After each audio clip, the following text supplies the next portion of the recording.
So dramatic. We are live, ladies and gentlemen. A few different court rulings has put a stop to the government in its role of working with social media companies to quote-unquote stop misinformation. This has been a topic of the podcast for a while now, and it's great to finally see some progress in limiting the government's ability to censor citizen speech. Also, Mark Zuckerberg, you might have heard of him, is looking to take down Twitter with his own Twitter ripoff site, Threads. And guess what? It won't be bogged down by all these adherences to free speech that Elon Musk promised with Twitter.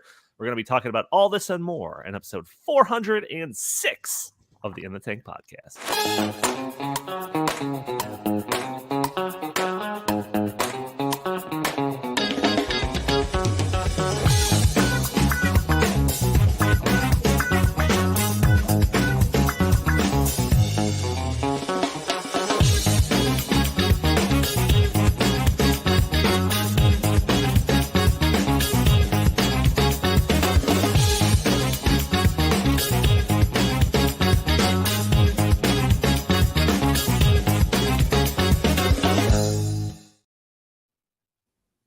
All right, ladies and gentlemen, welcome to the In the Tank podcast. As always, I'm your host, Donald Kendall.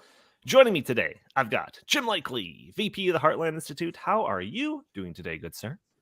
I'm doing just great. I don't know if you guys saw, just before we came on the air for the live stream of this podcast today, the Secret Service announced that in their investigation of the most secure building on the planet, they have closed the investigation because they simply cannot figure out who smuggled Hunter Biden's cocaine into the White House. So we're just going to have to, leave it to our imagination and just hope that what we thought was the most secure building on Earth with cameras literally everywhere is actually as secure as we hope.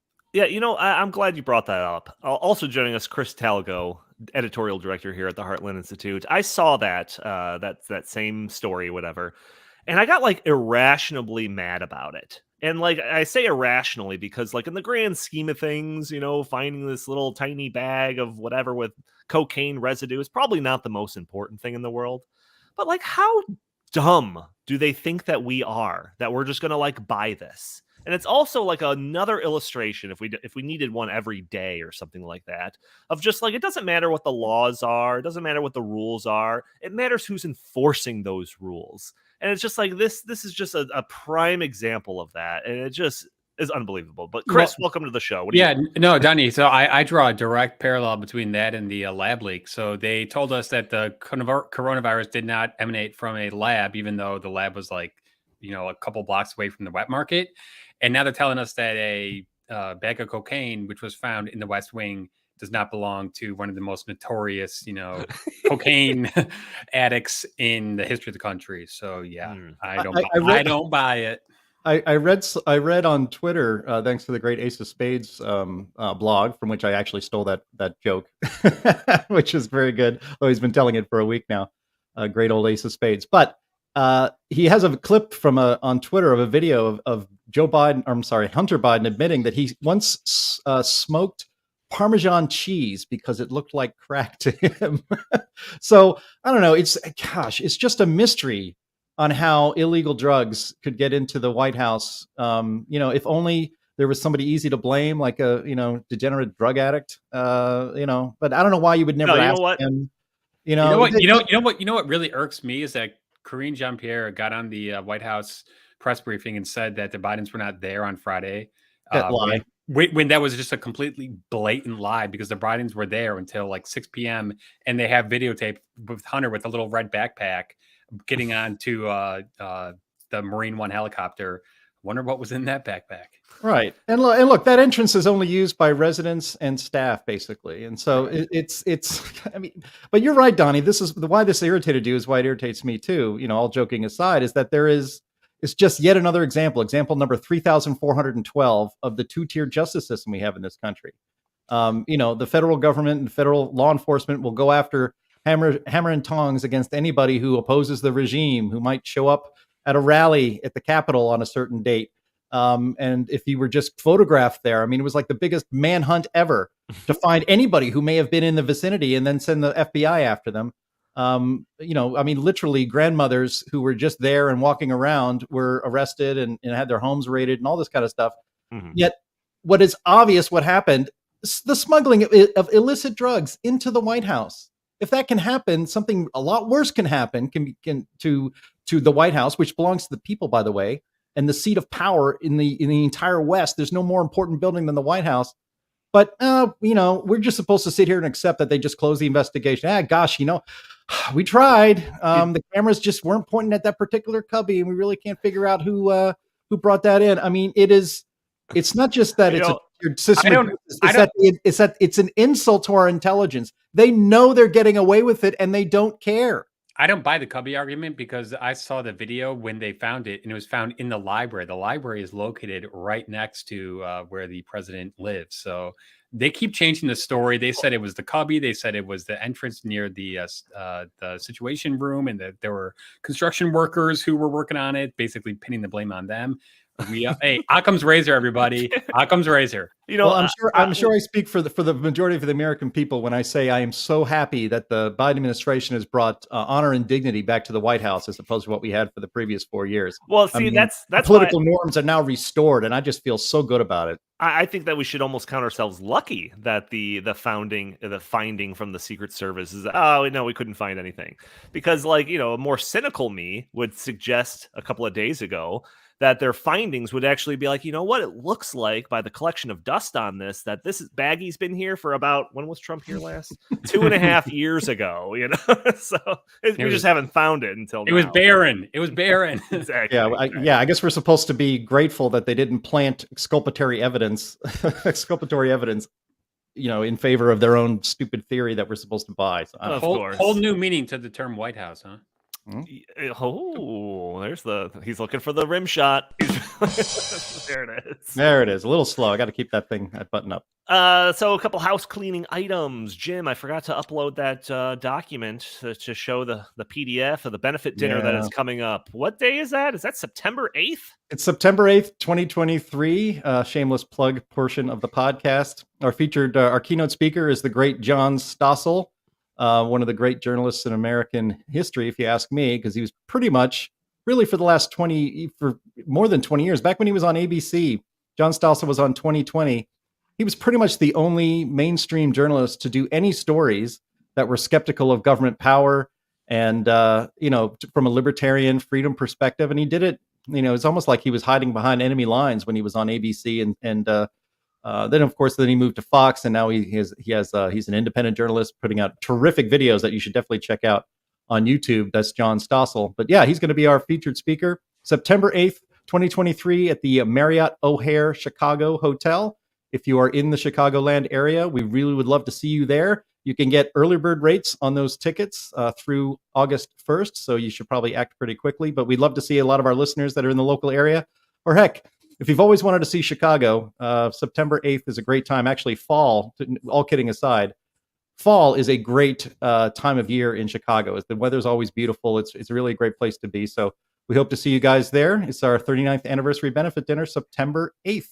Yeah, last year, you know, I was trying to encourage everyone to come out that's listening to the show. And we got a couple of people, met a couple of you all, you know, some that are happy with the content of the show. One guy in particular that's not, but hopefully he's still a constant listener. But I do like when people, you know, I'm not a celebrity like, you know, some people that are on the show every once in a while. So I actually like when people come up to me and say, hey, I will listen to your show. It's great. All of that stuff. So if you're going to be in the area, definitely make sure to attend. And seek me out. I'll be there. Jim will be there. Chris will be there for sure. Yep. Probably Andy too. So seek us out.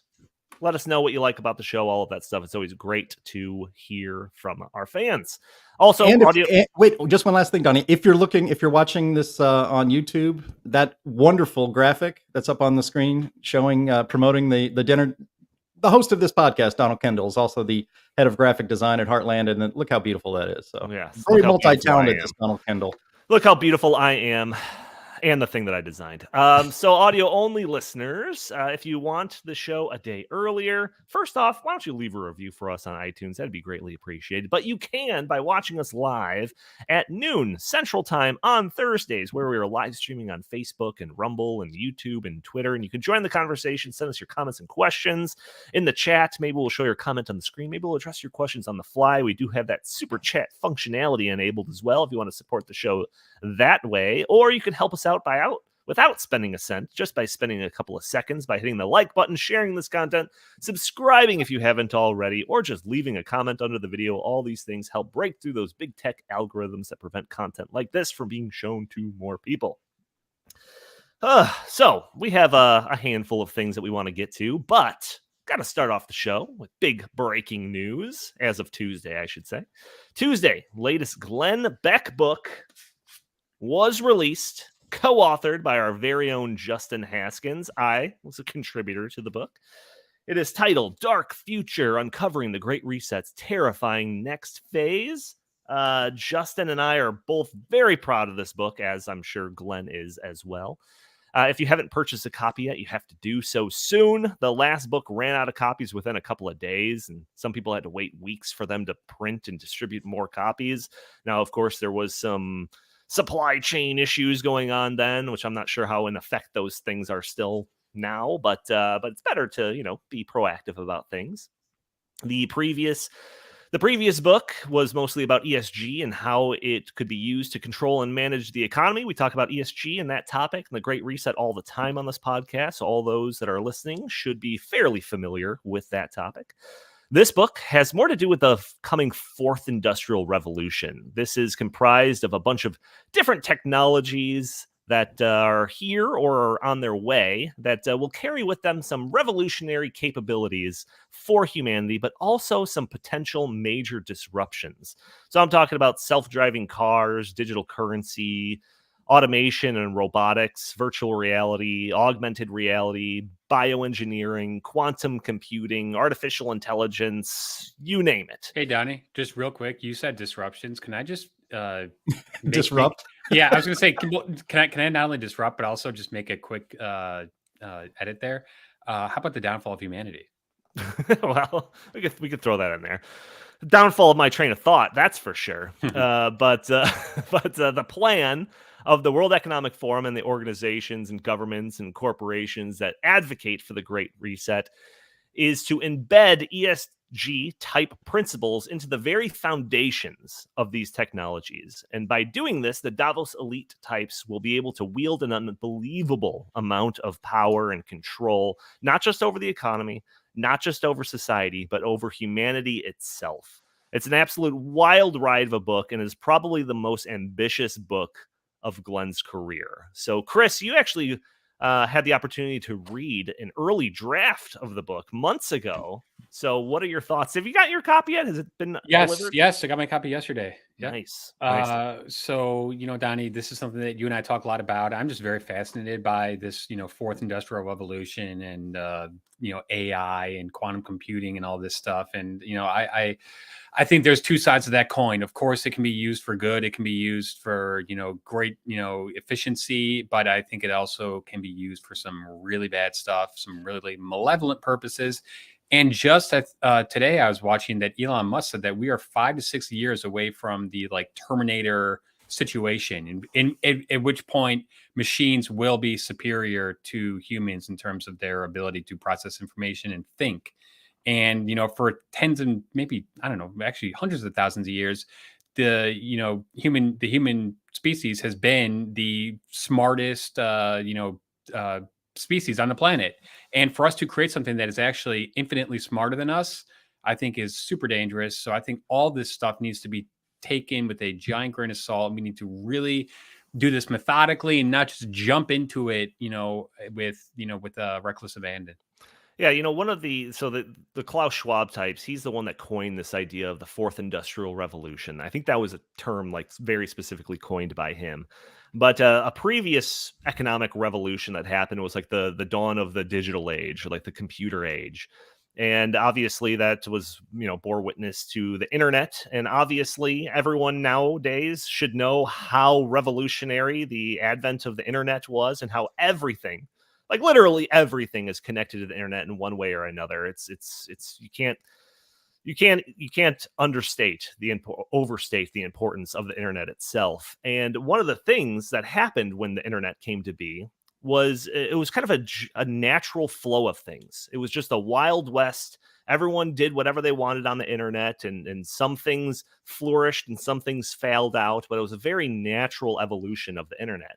And it wasn't until years later that the government really started to regulate the internet in one way or another. I mean, we talk about it now in terms of, potential hate speech laws or any types of different, net neutrality, all of that type of stuff. But it's like by then the internet was so big and massive, this freight train of momentum going down the tracks, and the government's trying to stand in the way and hold back this train. They can't do it. So this time around, they're trying to embed those rules that they're trying to put onto the internet now ahead of time, before this fourth industrial revolution technology is out the gate.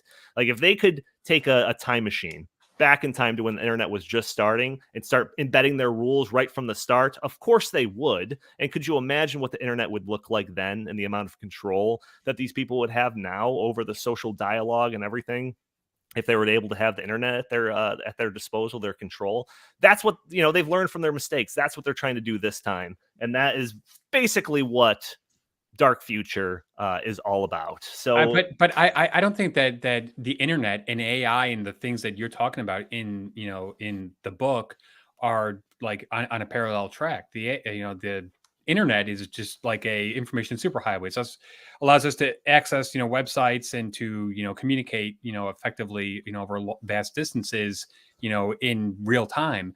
What AI is doing, and what these what their other things that they're talking about doing is just completely refashioning the human experience. So I don't really draw a direct connection between those two. And just a couple of days ago, China came out and said that they're developing AI with quote unquote socialist values. So it's not just a United States thing. This is happening in Russia. This is happening in China. And I can guarantee you that they do not have the same motivations for this technology that a lot of people here in the United States do.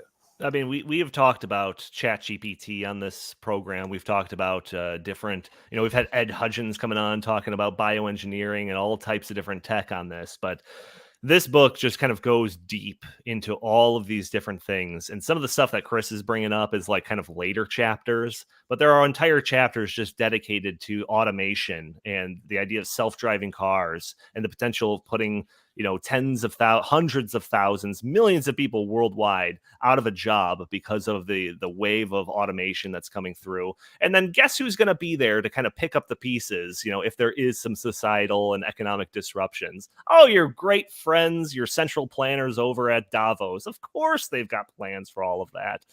So yeah, it's a very important book. It's cutting edge. I mean, this is not like your standard, America the Beautiful by Senator whatever that talks about, your basic stuff in terms of freedom in America or whatever. Like this is some brand new stuff that people really need to wrap their head around. So it's a very important book. You got to check it out. Like I said, it came out this past Tuesday. Surely there are still copies available. So you gotta order one. And then maybe we'll talk about it more on different videos, but we'll see. Jim, did you get your copy yet? Are you planning on reading it? I plan on reading it. You didn't bring a copy into the office. I see you have one there. I'm sure you have more than that. I would like you to sign it. I'd like you to dedicate it to me. And, that would be nice. Yeah, do that one right there. That'd be handy. You don't need that one. I don't. No. You can script it to me.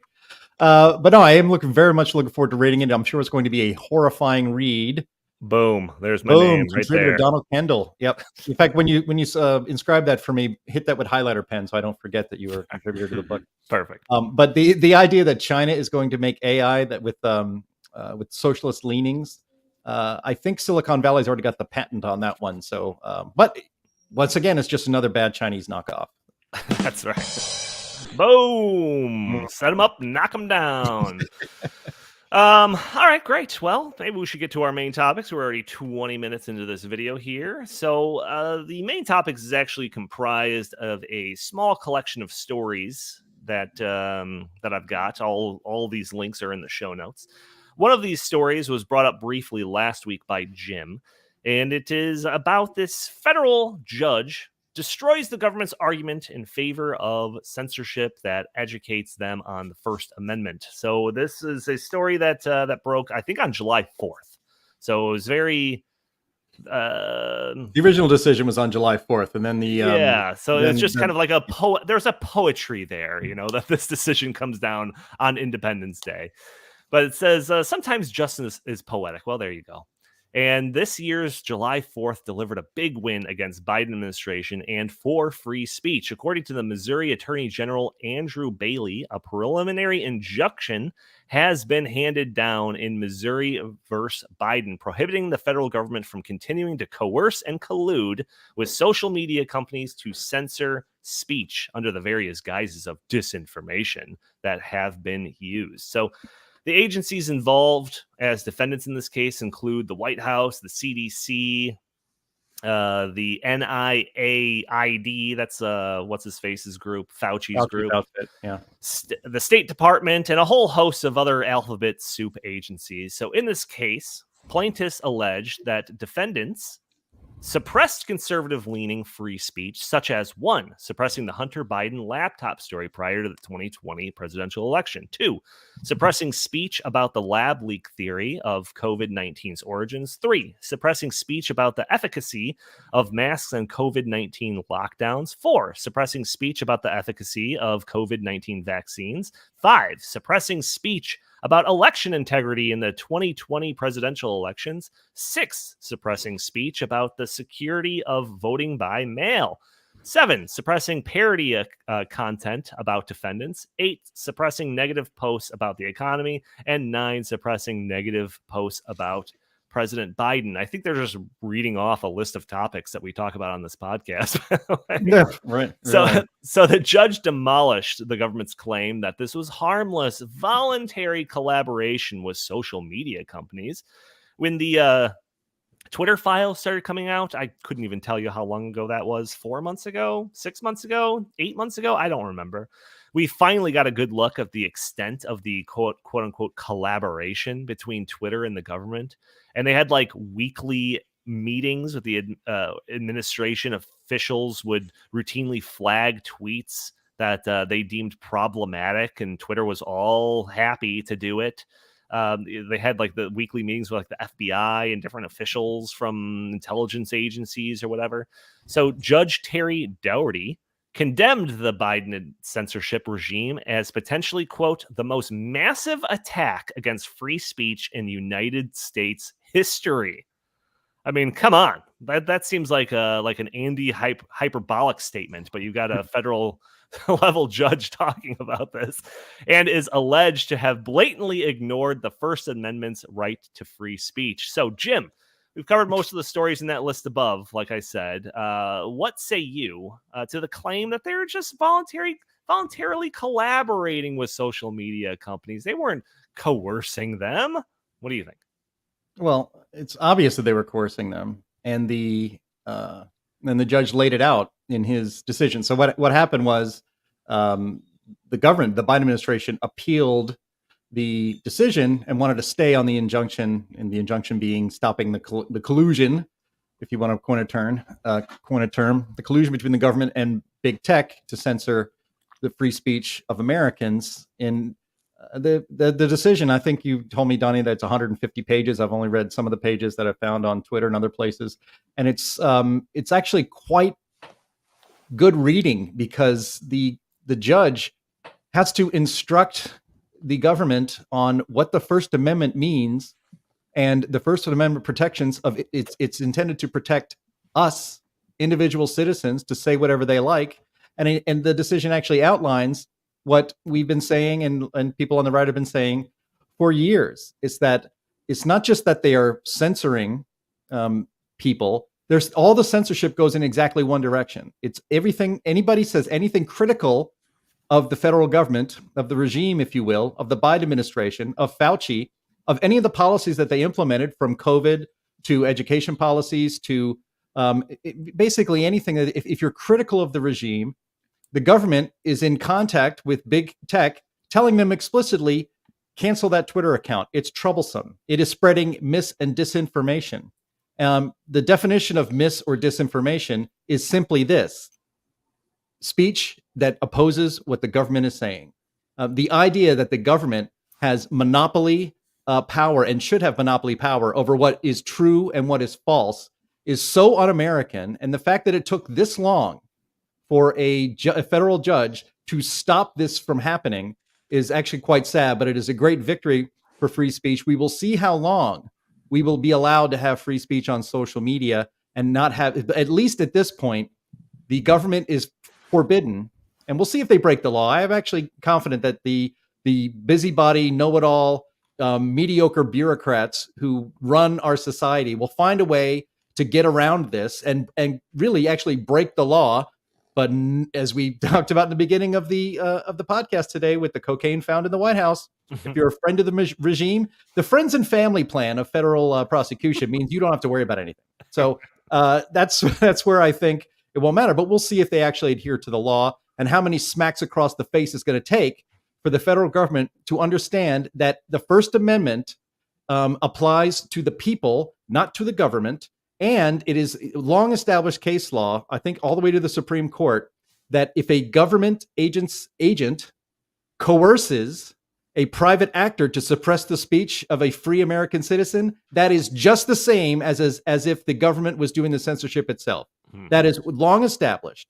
And, the fact that they engaged in this collusion to silence voices that they didn't like went on for this long is troublesome.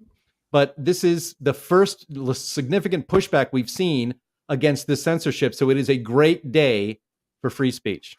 Donnie, just real quick. So Christopher Wray was in front of Congress yesterday, and he was asked a lot of questions about this. And one of the questions he was asked was if the FBI engaged in any censorship through private companies, like Jim just said. And what his response was, no, that the FBI only uses those social media companies to prevent, quote unquote, what he said, misinformation coming from outside actors. And I mean, we all three of us, and I'm sure everyone in this audience knows that is just completely not true. But the fact that the director of the FBI said that with a straight face in front of a congressional committee in a hearing under oath just shows me that they do feel that they're above the law, and that the odds of them still engaging in this through other agencies, because the Congress said that the CIA was involved in this, and all sorts of agencies that have nothing to do with policing, like what people say here in the United States. The CIA is only supposed to do that, in foreign countries. So the fact that it's so pervasive throughout the government makes me pretty worried that this is not the kind of thing that when a judge says, okay, you can't do that anymore, that everyone in the federal government and all the bureaucracies are just going to throw their hands up. Okay, they got us. We can't do this anymore. Right. I just feel like that's just naive on its face, and I doubt that that's going to happen. Sorry. Well, sorry to be Mr. Pessimist, but I just got an update. They just concluded their investigation into whether or not those were whether he was purging himself on the stand there, and they've got no evidence of it. So Christopher Wray, he's fine.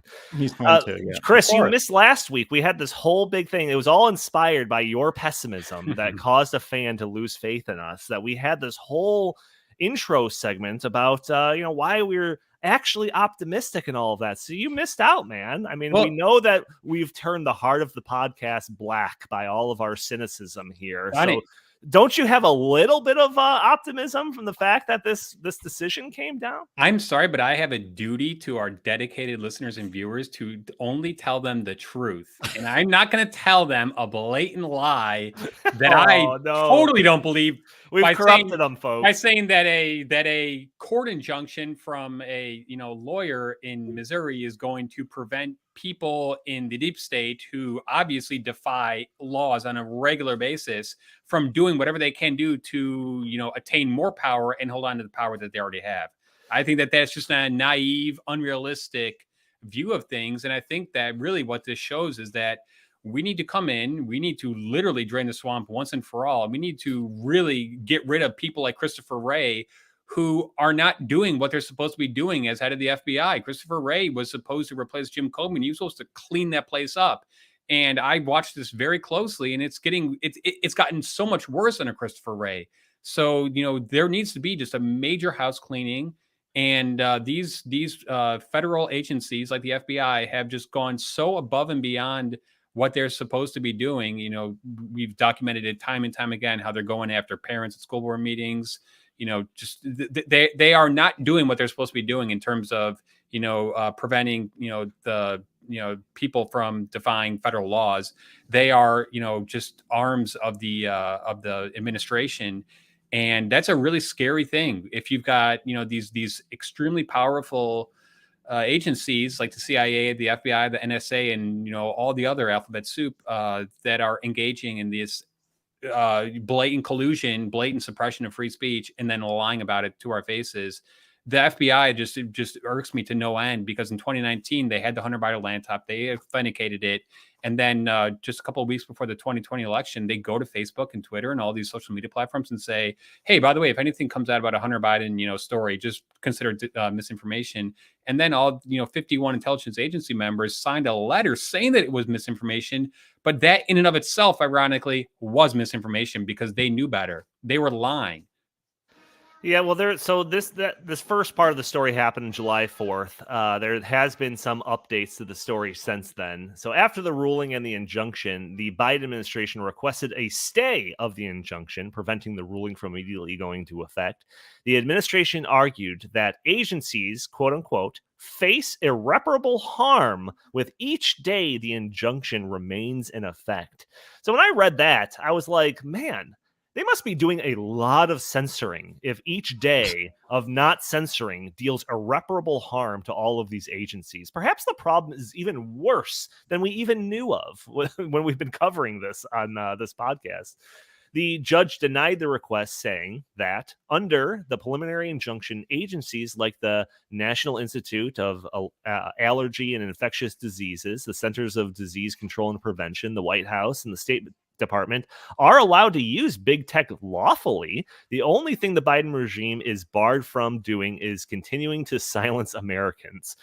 It seems like this is very basic stuff. I don't know why that this is even being talked about as if it's going to keep going to higher and higher rungs of the judicial system. Like it seems very basic. But Senator Eric Schmidt, who filed the case, celebrated the original ruling and the denial of the stay and said, quote, "This is yet another victory for freedom of speech and another crushing defeat for censorship. And while this is a big win, the case will continue on in higher courts, and our efforts to finally end this censorship enterprise once and for all continue on as well. Stay tuned." So, Jim, I mean, is this destined for the Supreme Court to set some national precedent, barring any future actions by any future administrations? What do you think? Well, I certainly hope so. Again, we have to depend on the left, and let's not kid ourselves. The left is in control of the federal government and has been in control of the bureaucracy, even under Republican presidents. And then when you get when you get an administration, elected administration filled with radicals to amplify or even make even stronger the leftist tendencies of the bureaucracy, you end up where you are now, where a federal judge has to explain basic First Amendment law to the government. And a couple things that I think are important to note is that listening to podcasts like this and reading quote unquote alternative media, broadening where you get your information from is important, because if you were to read the New York Times or listen or watch CNN, they framed this wonderful news for free speech as a tragedy that the government will be losing the tools they have to stop the spread of harmful mis and disinformation. That is absurd. And in fact, one of my favorite parts of the decision is where the government said that if you don't grant this stay, in other words, if you let this injunction on our collusion with big tech to censor Americans, if you don't let us continue to censor Americans, then this whole parade of horribles will happen. And the judge explained to them that in fact, the defendants, being the government, listed all of these things that they said they wouldn't be able to do unless the judge allowed them to collude with big tech. And he says, actually, as the judge points out, the preliminary injunction that he had issued to allow free speech said it has several exceptions that list things that are not prohibited. For instance, the government is allowed to exercise permissible public government speech promoting government policies or views on matters of public concern, to inform social media companies of postings that involve criminal activity. And again, the government has to be told by a federal judge that saying that I think Fauci is a fraud, or I'm worried about the effect that this experimental vaccine may have on my children, that is not a crime. You're allowed to say these things out loud on the street or on your Twitter account, and the government has no business trying to get that speech muffled. So again, a judge has to explain this to our federal government. You're also allowed to talk to the social media companies about criminal conspiracies and legitimate national security threats, and other really important things that are in the interest of the government. But the government's position was that, but actually, I should say, the judge was just saying, look, this is the answer to speech, or the solution, or the antidote to speech you don't like, is actually more speech. This decision does nothing to stop the government from saying whatever it wants on its own accounts, on its own website, in press releases. They could make TV shows and put them on YouTube if they want, and they can say whatever they wish. But it is not proper for the government to silence those who disagree with them. This is the bedrock principle of the First Amendment. It's like the idea that the First Amendment protects the freedom of the press. And our corrupt professional corporate press today thinks that means just them, that they are somehow in a guild, and you need to register and be a real journalist. It's like, no, actually, anybody can be a journalist. Everybody is a journalist. Everybody can speak however they like.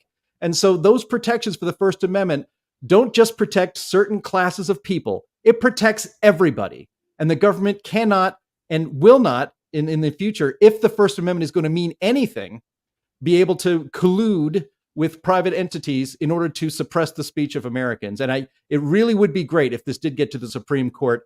And I would really hope that it would probably be written by somebody with a little fire in their belly, like Alito or Justice Thomas, and to really smack this down. It would be a wonderful day for America if that were to happen. Yeah, well, we've come a long way from last week we talked about Independence Day and the Declaration of Independence for a while, and we've come a long way since those days where it was basically established that we need the government to step out of the way as much as possible and allow people voluntary interaction and all of this stuff, even with all of the scabs and scars that might come along with that the most important thing was that the government stays out of the way and is not there to determine what's, misinformation, whatever they're going to label that as, and what's fact or whatever. But we've come so far to that we literally have sitting government officials saying the complete opposite of what I just said. So we have this clip. It's a little old, but I think it perfectly illustrates this. This is the Prime Minister. I don't know what their title's there. Prime Minister of New Zealand, Jacinda Ardern, former Prime Minister of New Zealand. I think she resigned actually in January. But this is her in the height of the pandemic and all of that, when all of these different rulers from different countries around the world were trying to, enforce their authoritarian rule and the greater good, the collective good of stopping COVID from spreading. So let's hear her talk about what the government role is when it comes to, finding misinformation. And so I really ask people to focus. The most egregious example of that appears to be this text which originated in Malaysia and has become a viral hoax in Australia and in New Zealand. How irresponsible is it the people that are sharing that news of a lockdown imminent in New Zealand? Yeah, and look, that's the kind of thing that adds to the anxiety that people feel. So I continue to share the message. New Zealanders must prepare. But do not panic, prepare. And when you see those messages, remember that unless you hear it from us, it is not the truth. And I really ask people just visit covid19.govt.nz. It has all of the up-to-date information. Right. And we will continue to provide everything you need to know. Yeah, don't believe anything that you hear or whatever. If it's not coming from the government, don't believe it. That is like completely antithetical to the points I was making about the founding fathers and the principles that America was founded on. But Chris, what do you think of when you see rulers of other countries like that talking so flippantly about where to get the real information? Well, it's not just rulers in other countries. It was people all across this country, including Dr. Fauci and many others, Francis Collins. We can go on and on. Donnie, it just occurred to me that, 5 or so years ago, the term misinformation didn't really exist. This is a very new phenomenon. And really, I think what it boils down to, and obviously we can go back and say that during the pandemic, what they called misinformation at the time, whether it was about the vaccines or about masks or about social distancing or school closures, whatever, was all actually found to be true. So they were calling it false when it was actually true at the same time. But really, what bothers me the most about this is the fact that they think that it is their job to police the information that is just being spread, whether it's on social media or on YouTube or wherever. And the technologies that exist today give them that ability, because you think 30, 40 years ago, they would have had to go to every single newspaper editor and say, don't run this story. And they'd have to go and call every single little local news affiliate, don't run this story. But the fact that these platforms give them the ability to use like a central portal or whatever, because I know that the FBI and the CIA were using a portal to actually just go in there and say, flag this, flag this, flag this. Don't let this be shown. Don't let that be shown. So it's like the technology allows them to engage in this, in much more efficient ways. And, we were talking yesterday. I mean, geez, could you imagine if Adolf Hitler or Joseph Stalin or Mao Zedong had some of these, the ability? I think that they would be, just laughing all the way to the bank about this stuff. So really, no, I mean, it's like, we kind of laugh about it. And, oh, this is like, this is terrible, but it really, really is scary. Oh yeah, because it really is, the embodiment of, or the Orwellian nightmare that we do not want to live in, where the government has the power to say, no, we don't want you to see this because we've deemed this to be false, even though, it's arbitrary. It's, in real time, it's changing. The science is never settled, but for them to just say, no, actually, we've determined that this is, the truth, and that anything other than this cannot be spread or disseminated. Wow. That is just, that is not freedom. Let's remember the context of all of this happening. The government is trying to stop the spread of disinformation and misinformation. You played the clip of Jacinda Ardern from at the time, at the height of COVID, saying, unless you hear from the government, it's not the truth. It would be bad enough, even if the government was actually right and telling you the truth. That would be bad enough. It still does not justify silencing the voices of people who disagree with you. But the fact that they were wrong about almost everything about COVID-19. They were wrong about lockdowns. They were wrong about, shutting down schools is going to be no big deal. Again, if you opposed that, if you questioned the wisdom of shutting down society, you were also spreading mis and disinformation. And actually, you wanted grandma to die, or you wanted innocent people or kids to die or teachers to die if you disagreed with that. It would be bad enough if they were right about all of these things. They were wrong about all of these things. And people questioning their wisdom were the ones who were right. So the idea of the American people spreading misinformation is completely backwards. And, again, Chris, you said that that term is relatively new. And I think it's all part of, have you noticed how catastrophic everything is? Like, there's this obsession by the left and the government that controls society of making everything a catastrophe. Catastrophism, I guess, is a philosophy. You could say it. Donald Trump is elected president, and it's a catastrophe. He's a fascist. Democracy is over. Questioning questioning an election result, which used to be about as American an apple pie as anything, is now it's a crime. It's a crime against your country. Despite the fact that Hillary Clinton never accepted that she lost in 2016, that's just fine. But if you think that there was something fishy going on in 2020, the government was colluding with big tech to allow you to not say that. And then they rub your face in it by saying, actually, guys, the 2020 election was the most secure in American history. And so, and then if you question it, you're questioning democracy. So I think there's this idea of defining misinformation as any opinion or fact that counters the narrative of the regime. And also this catastrophism is all kind of a warm up to what they're going to be doing when it comes to climate change. I mean, we've made analogies between COVID and lockdowns and climate and the coming climate lockdowns, I believe. And, COVID was a test run. In fact, Klaus Schwab has even said so out loud, that COVID gave them an opportunity that they would not have had in the past to control the populations of the world. And COVID still was a test run for their real goal, which is to save the planet. And if you don't believe that shutting down our economies and putting everybody in electric cars and making energy so expensive, only really the very well off will be able to live the life that a middle class person is living now. If you oppose any of those sorts of things, you are a danger, not just to society, but to the planet itself.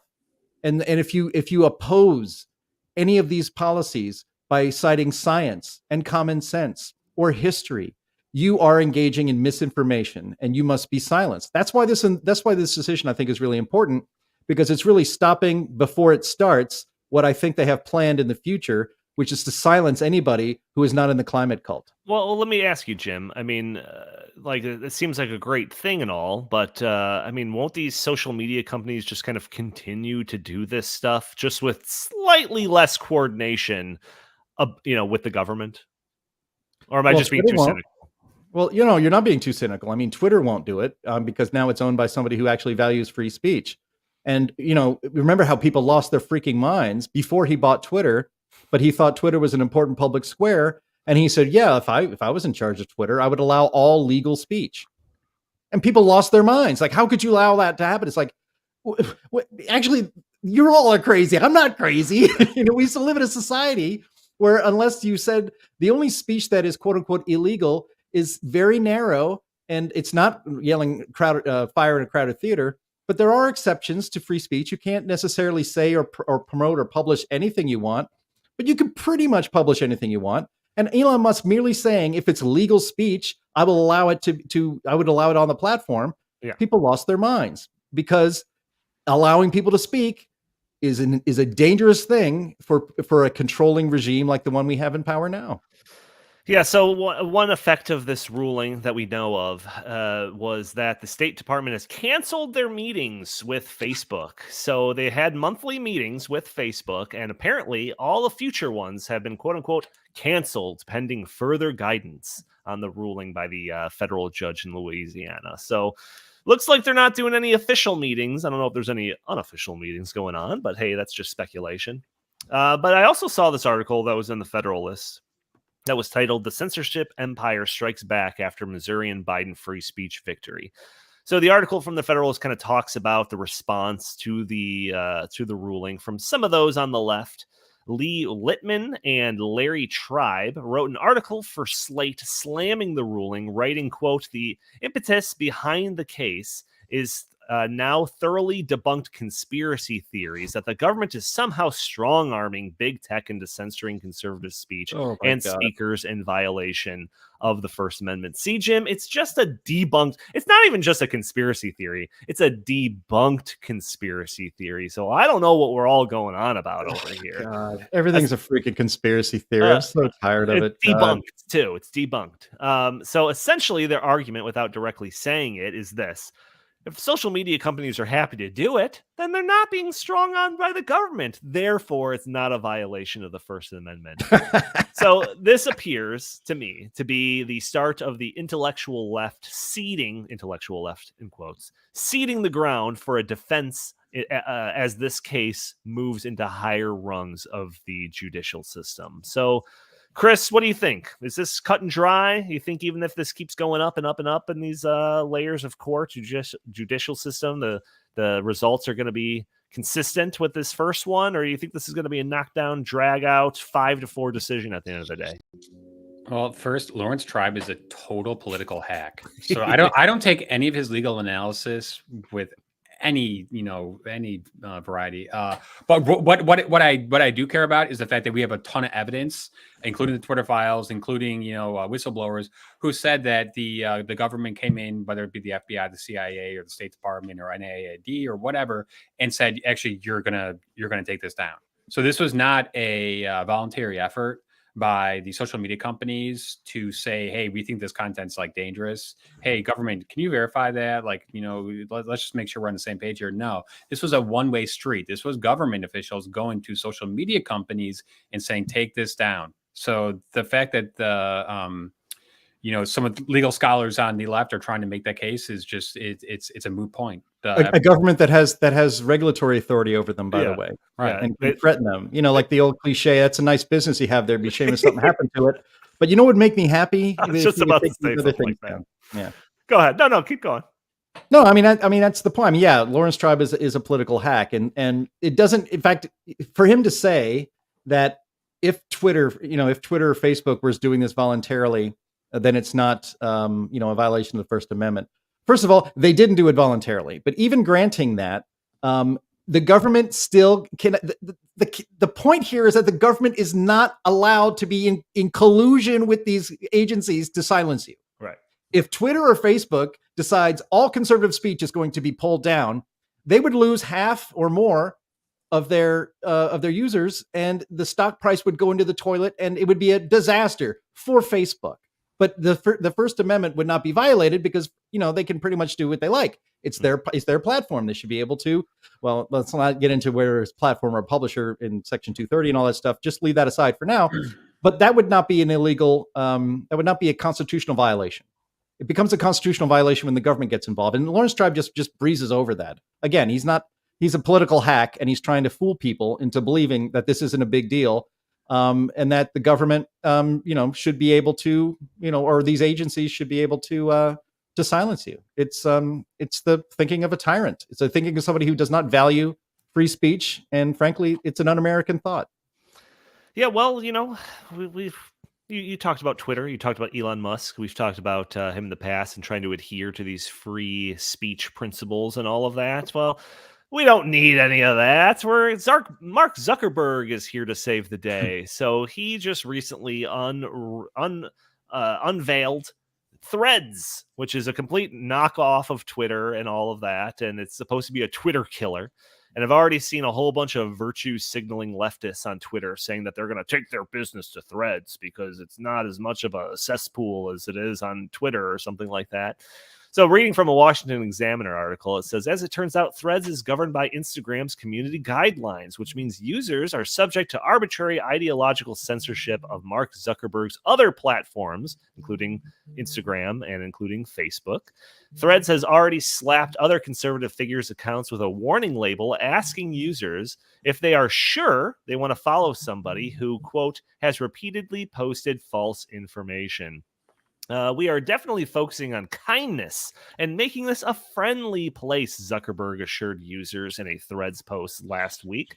Instagram CEO Adam Mosier says the goal is to make it, quote, a less angry place than Twitter. So owned by Mark Zuckerberg, who runs Facebook. We know that Facebook has decided to limit the political content on their site, greatly reducing or completely eliminating the promotion of political content. Of course, that opens the door to judgment calls on what is considered political. We also know that Zuckerberg was more than happy to pull the plug on Donald Trump's Twitter account. So forgive me if his goal of focusing on kindness and making this a more friendly place has a massive political leaning built into it.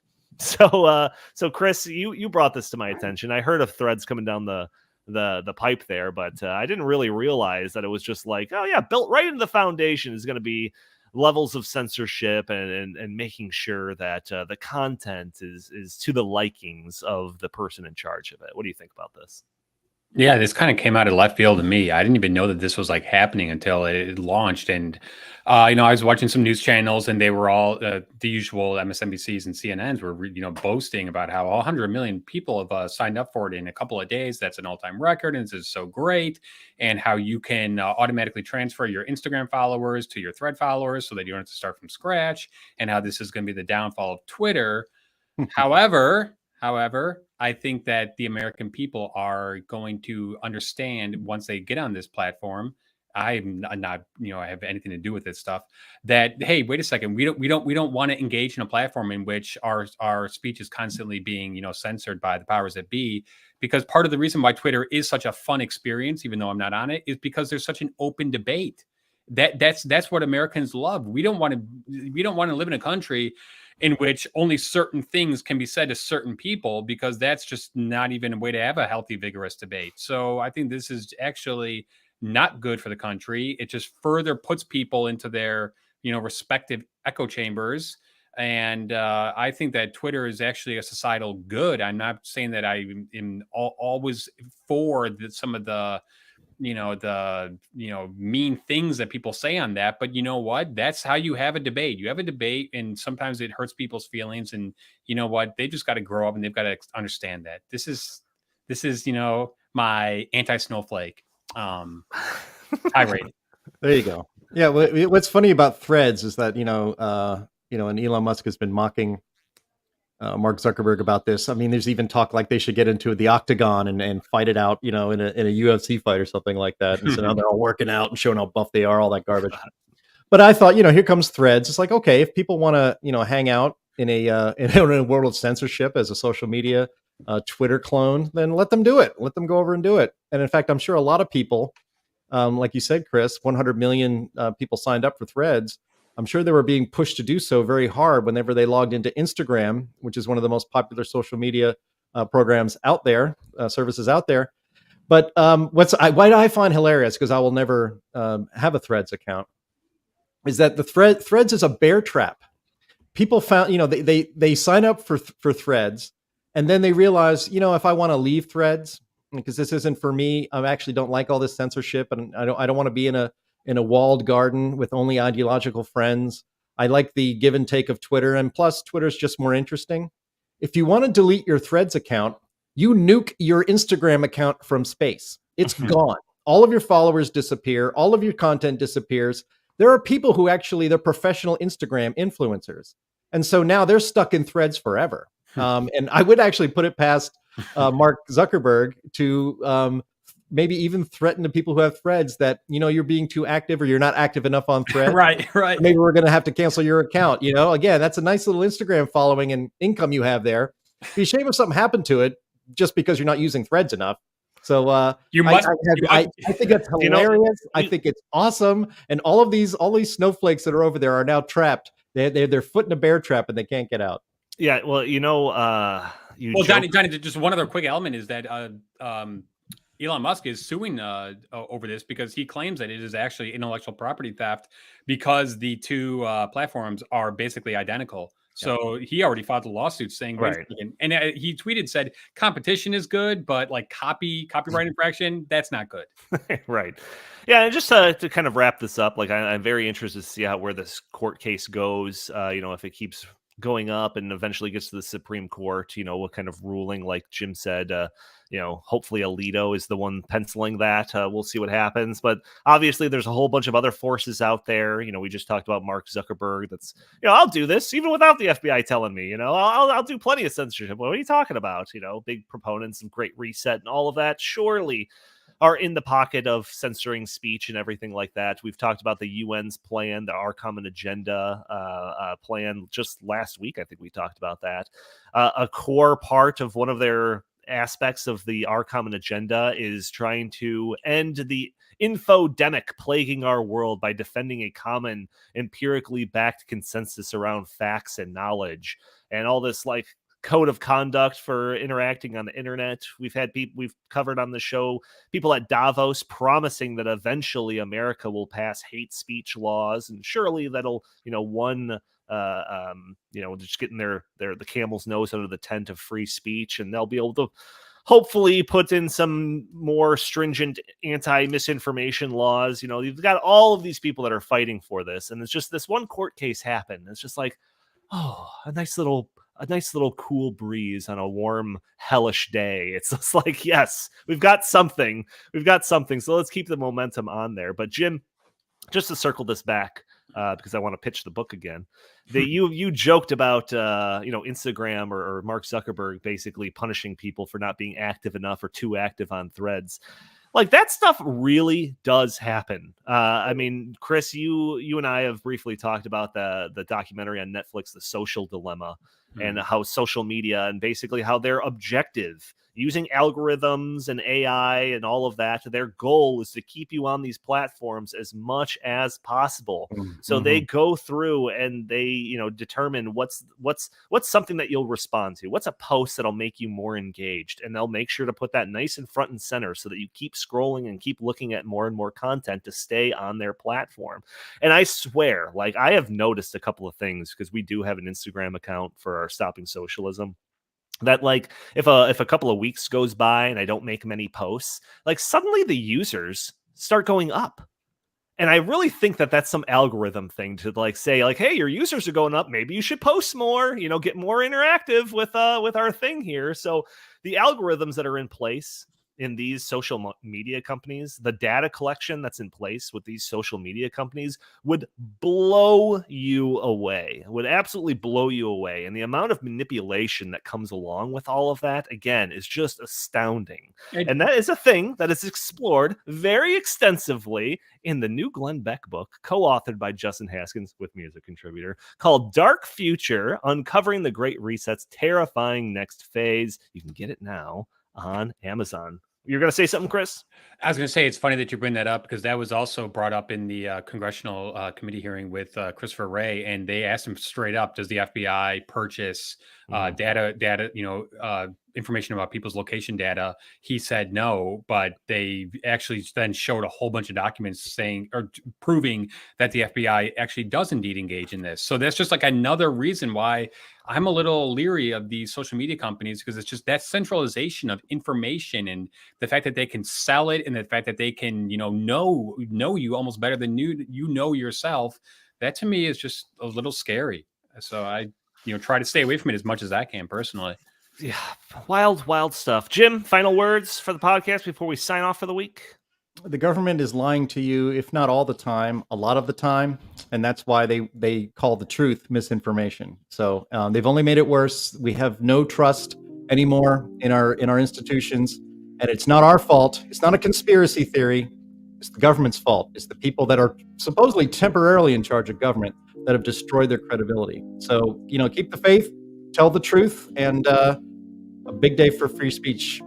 Yeah, couldn't say it better myself. Thank you all for tuning in to this week's episode of the In the Tank podcast. Join us every week for a new episode. Audio-only listeners, leave a review for us on iTunes. It'd be greatly appreciated. But you could also join us a day earlier on Thursdays at noon Central Time, where we are live streaming on Facebook and YouTube and Twitter and Rumble. You can join in and talk, put in the comments questions, and maybe we'll show your comment to the screen. Maybe we'll address your questions on the fly. And also, you could help us out just by doing a couple of things, hitting that like button, sharing this content, subscribing if you haven't already, or just leaving a comment under the video. All helps break through those big tech algorithms that prevents content like this from being shown to more people. If you would like, you could follow us on Twitter at InTheTankPod. If you have any comments, questions, or suggestions for the show, feel free to email us at inthetankpodcast@gmail.com. Jim Lakely, where can the fine people find you? At Jay Lakely on Twitter, at Heartland Inst on Twitter, and always visit heartland.org. Chris Talgo, same question. Danny, I'm not about self-promotion. I'm about promoting your damn great book. So everyone go to Amazon, buy the book. There you go. Nice blunt way to sell the book. That's how great I like book. it. It's a great book. It really does talk about things that are happening right before our very eyes, and things that are coming down the pike. And these you need to be aware of it. In order to stop it, you need to understand it. It's very important. Absolutely. All right. Thank you all for tuning in. We will talk to you next week.